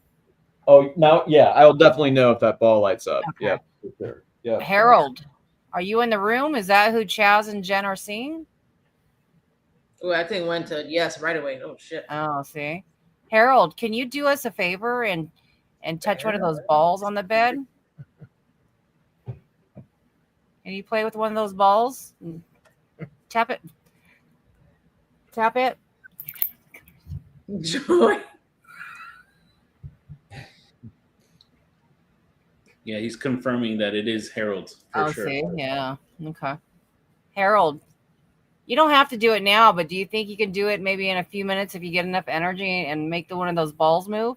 Yeah, Harold, if you can do that, just light it up. I'm just going to continue to talk, and and just if you feel like just firing one of those up in the background, feel free. That would be extremely cool.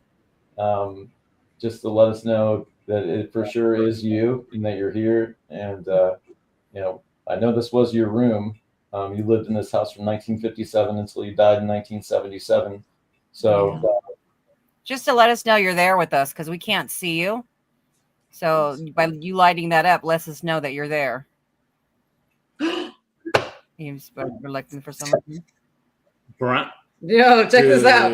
So I'm just doing this. I flip through the pages. Bibliomancy. So you get a book, you flip through the pages, and you kind of stop at it. You know what I'm saying? So this is also shout out to 𝗟𝗏𝗀𝗘. This is his book. This shit is fantastic. I use it I like to do it before an investigation. Kind of he does it. If you check out his channel, you see him do it before an investigation. Write everything down, and then whatever happens during the investigation, see if it matches whatever you got through here. So I flipped through a random stop, and the color that it says here, I'm not BSing. That's why I don't know. It says it's brown. Oh shit! Yeah. This book I don't even have a number of pages, but it's this thick. So. Wow. It says enjoyment, emotion, enjoyment. So, I think newspaper. What? Newspaper. Oh shit, newspaper. And then Chaz says that confirming. I think you wrote on here that he may do it because he kind of likes it, but he's resistant. He likes the attention. He likes the attention. I know I read that somewhere in the chat. I'm trying to flip through it, but I can't.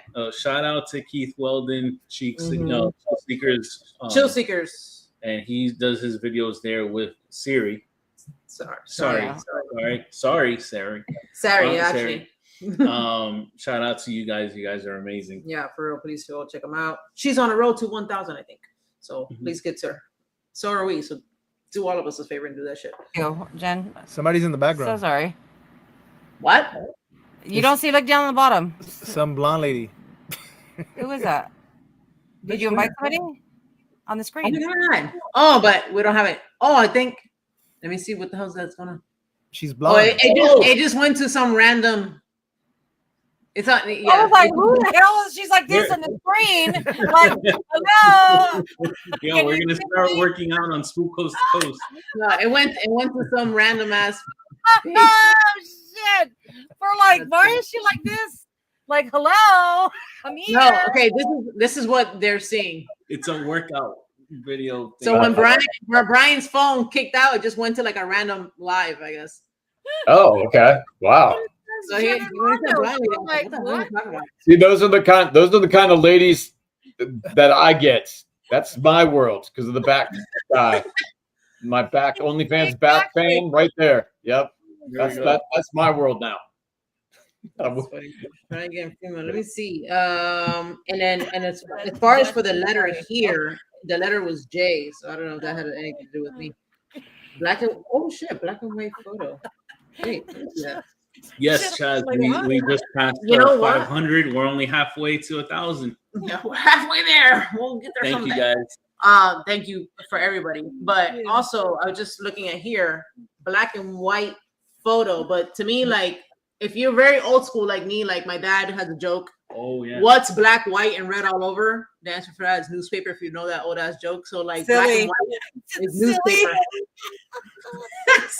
My girls are probably like, you guys, you dummies. So I always thought, what's black and white and red all over? The answer was Clifford in a blender.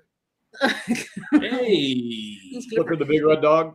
Oh my God! No. What is the name of that book, Jen? Hi, Dantex. Enjoy your meal. Yeah, I'll send you the. If you go to, I'll send you the Amazon. Find out on Amazon.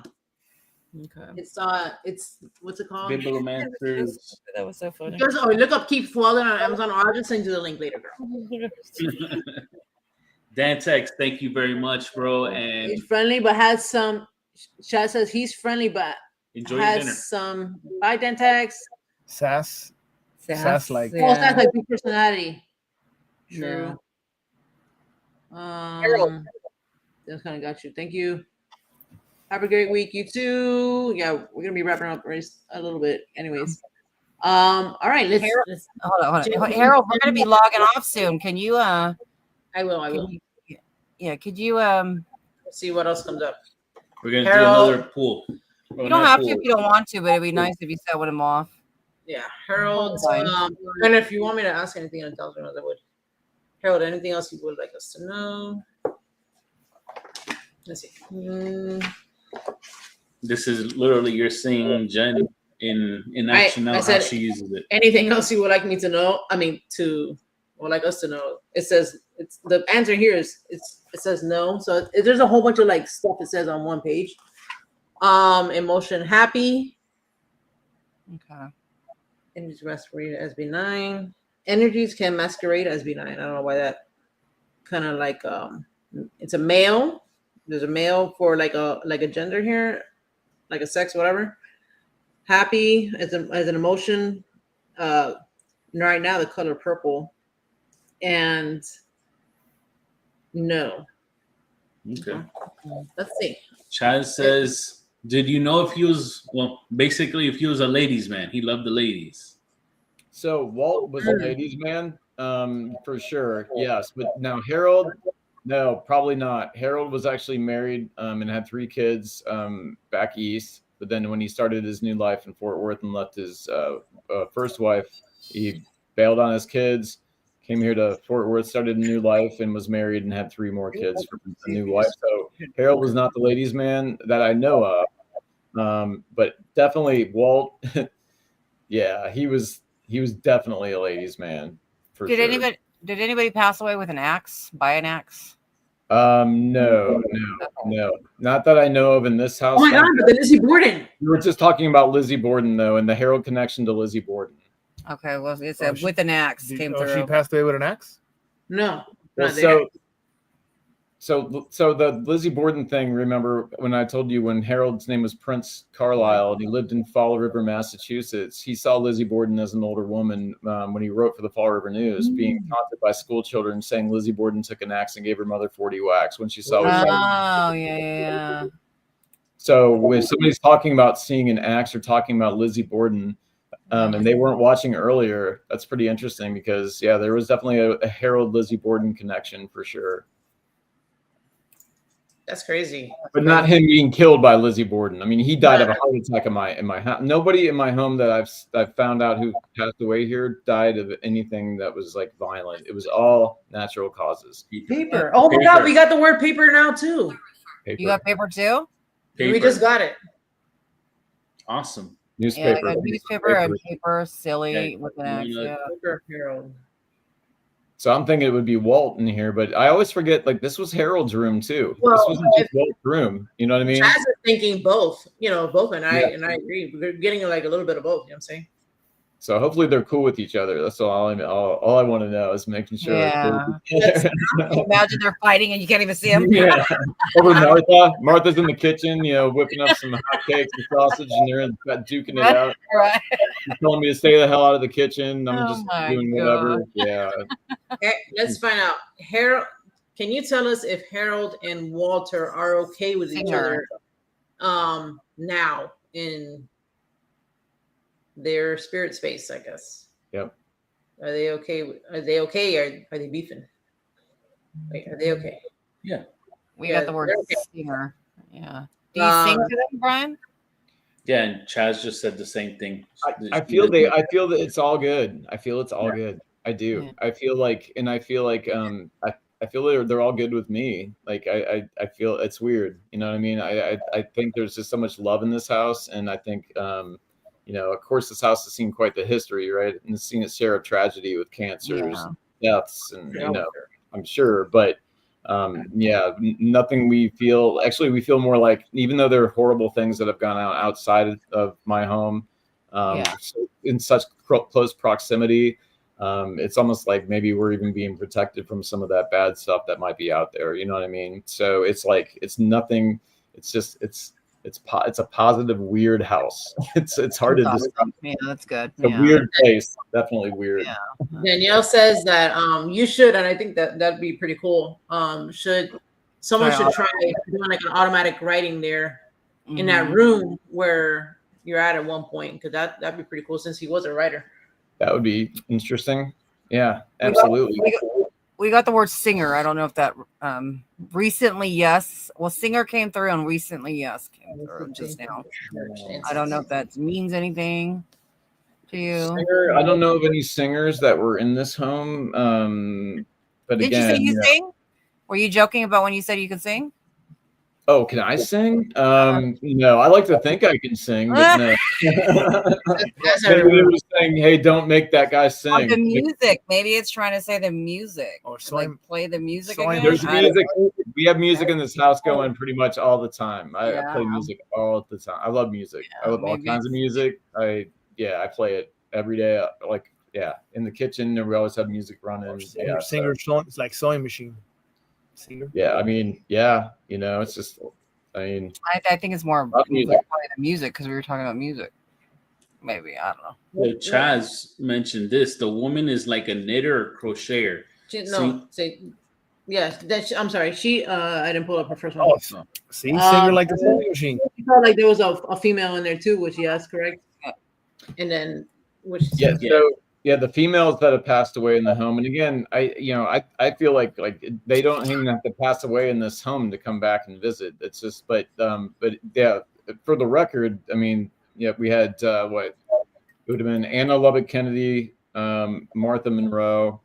So two females have passed in the home, but there have been so many people that have come and gone through. I have a book like this, like thick. I don't know if I showed you, but it's just like. It's a book my daughter made, and it's got all the research we did together because she helped me do research as well. And we wrote every name down of the people that have lived here, their profession, the date they were born, the date they died. And we have like just names and names and names and names. It's crazy. So I try to investigate each of those individuals' life stories. I just don't have enough time in the day to do it, unfortunately. But yeah, then it just takes one person. You can just go down their rabbit hole and you find out some crazy, interesting stuff about almost everybody you look into. It's it's fun. It's kind of fun. I enjoy doing it. All right. But yes, when you send somebody, if you send somebody in this home, it can be a lot of different people. That's all I'm trying to say. I don't think it's always Martha. I don't think it's always, I think it's just like, because I do talk about some other people that have been in this home that didn't die in the home, like Viola Evers. She died again in 1915, not in the home, but in Indiana at the age of 39. And she left a daughter here at the house who was 14. Got adopted by a new family because William. I had that number in the. You said the number 14. What was 14 about? Because I got that number on the necrophonic. On the necrometer. Talking about January 14th? No, 14. 1914? Or no, just 14? I just got the number 14. Did I just say something? Anything. Yeah. 14. Because, there was a death in the home in 1914. I was just talking about Elisha and Anna. Anna died in 1919. So yeah, I don't know if that had anything to do with 1914, which would have been Elisha Morford, the former Civil War guy from Indiana who fought for the 68th Regiment, Company C. Hold on. Harold Walter, are you considering setting off one of the cat balls? I'm considering racism. Oh. He's considering racism. Well, let me read. Considering racism. From Danielle. So Danielle says, I think those spirits definitely protect you and your family. They are grateful for what you are doing, and that you are doing things with respect to them. I agree. Awesome. Yeah. That makes me feel really good to hear that. I appreciate that more than you know. Thank you. Chaz, thank you. We love doing it. We love your insight, Chaz. Thank you, and Danielle too. Thank you as well. Mm-hmm. So we're gonna start wrapping up the show. Brian, please tell the good folks what you're at in your book. Yeah. So I guess we're not going to get any cat ball stuff today, but anyway. That's okay. You said it's not on demand now. If y'all ever have TikTok or anything and you want to jump on a TikTok live home and ghost tour, sometimes things will happen on the lives, which is pretty interesting. So, and I try to do Instagram as well, but TikTok seems to be the really good format for these lives. So that's I pop in and on. And I love doing them. They're so fun. And when something actually happens, like you get some activity when you're doing them, it's just like, oh my God, this is crazy. And it's exciting. This whole thing again turned into a book by Jennifer Brasington-Crowley. Again, this book is not true. This book is historical fiction horror. So we incorporate a lot of the history I just told you about today in the book throughout. It's inspired by the true crime stuff, unfortunately inspired by the true crime stuff, but the book is on Amazon. It is $15 for the paperback. We made the Kindle edition $3.17 in honor of Harold, who passed away on March 17th. And we actually released the book on March 17th in his honor as well, because without that man, I wouldn't be talking to you right now, and this wouldn't exist. So I'm eternally grateful for him for that. That's for sure. Yeah. So the link for the book is in the description of this video. Like the description box, you'll see it on there. Danielle said she definitely wants to pick it up because she likes the research you have put into it, and thank you. And Chaz said it keeps their memory alive, so which I agree to that. That's another reason I'm doing this. That's another reason I'm doing it. Yeah. The more stories I discover, the more I can tell about who these people were in life. I feel like that's like kind of all part of this whole thing. So it's really interesting for sure. Yeah. I'm trying to tell you here. Yeah, I love the tribute. Yes. Yeah, he just put pretty awesome lives. If you guys have TikToks. Yeah, go on there because you go on there like almost every day, right? Kind of like.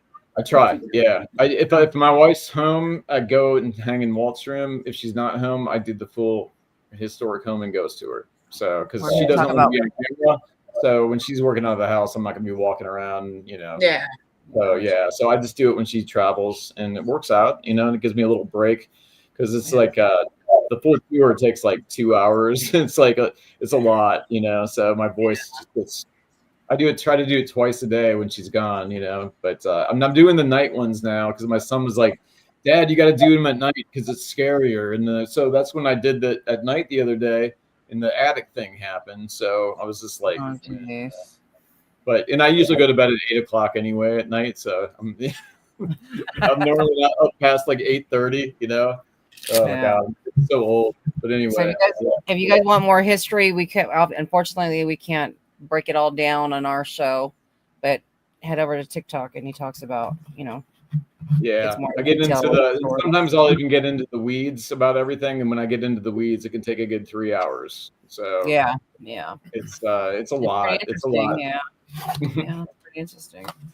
It's cool stuff. Damn, somebody just asked a question and I was gonna answer it, but now I can't find the name of what the heck I'm trying to look for. Hold on a second. One moment, please.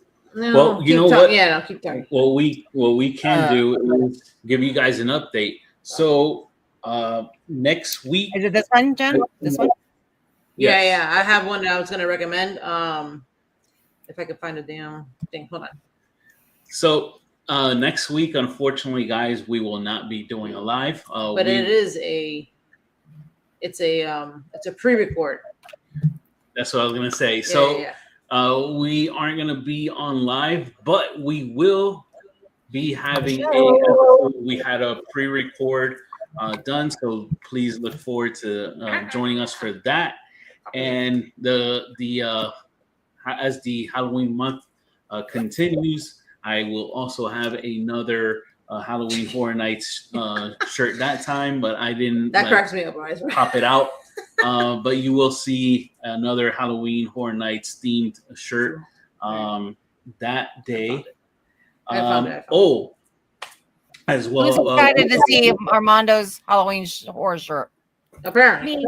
Because we're going next Sunday. Oh, nice. Well, we would love to hear your thoughts on that. Wait, did you get one? Yeah. So for the person who asked about a documentary, definitely go. Paranormal. Yeah, go check out this one that's just new on Netflix right now. It's called The True Haunting. Oh, I have one too. Yeah. So check out that one. I'm gonna show you what the thing looks like. The mortuary. Go ahead. So Sunday we will have an episode for you, even though we won't be on live. You guys can definitely tune into that. Jen and I will be on our friends, the hosts of Stay Haunted, Chris and Audra, that we had on the show last week, and Todd and Carmela, Team Coco, that we had as previous guests. We will be on their live. So not tomorrow, Monday, but the Monday after. So the day after our pre-recorded episode, we will be on live with them, coming to you live from Orlando, Florida. One of you our guys will favorite share it on your stories, right? You'll share it on your stories on social. Yeah, we'll share it on stories. So True Haunting, you might recognize it'll look like that, or maybe the other cover, but that's what the cover looks like. So look for that. Yeah. So what's that one with the mortuary? I'll have to leave it in the comments later. I have no idea. I can't remember what it's called. It's about the mortuary we did, Missing at the Mortuary. Oh yes, I wanted to see that. Do you remember the name of it? Because I wanted to see that. I forgot what the heck it's called. I don't know. Know. But do you remember what you Corey saw? Knows. No, what is that? We can Google it. Yeah. But that's another one. Brian, thank you again for your time. We definitely do appreciate you coming on with us for a second time. Nice. Getting to get some updates on the stories that you had from the last time you were on with us to now. You had some updates. We got some more backstory, which was great. So thank you again for that, and we wish you all the best on with the home coming to fruition and the investigations that are going to be coming up too. So hopefully you can even get some more answers as well. Yeah. And thank you for opening your house for a little mini investigation. Yeah, thank you. No problem. Yeah, maybe one time we could do a thing together where I can literally walk around the house. Yeah, and give you the tour. Well, like I could give you the ghost tour and show you the spots where the people passed and where the things have happened. And you all can just kind of like do your thing too with your equipment, and then we can just do something like that if that's possible.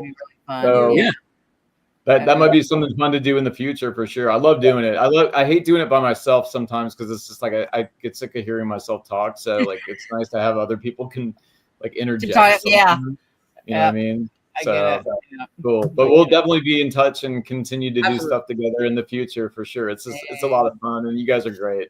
Thank Yes, you. Thank you. I appreciate that. Thank you so much. Guys, the All right. best way you can show the four of us love is by showing love to our guests. So please support Brian if you can. Yes. Jump onto his TikTok so you can see him. You can also check him out on OnlyBacks. So I have officially created that company, and Brian is going to be not only a client, but he's also the president. So Brian will be talking business soon. No. Maybe actually, if I don't get anyone, if I get 100 YouTube subscribers, I won't have to do the back end. Just 100, guys. We're setting that bar really low. All right, I'm gonna take off, y'all. All right, guys. And as you. always, Bye. please remember, if you It's want to nice get seeing spooked, y'all. I'm gonna go and watch some football and hang out. And thank you so do much, it. y'all. All right. Bye. All right. all right. Good. And please remember, as always, if you want to get spooked, you hit that notification bell, hit the like button, and please feel free to comment on this episode. Tell your friends, tell your family, come watch Spooked Coast to Coast. We will see you guys live in 2 semanas. Peace out. Bye. Bye-bye.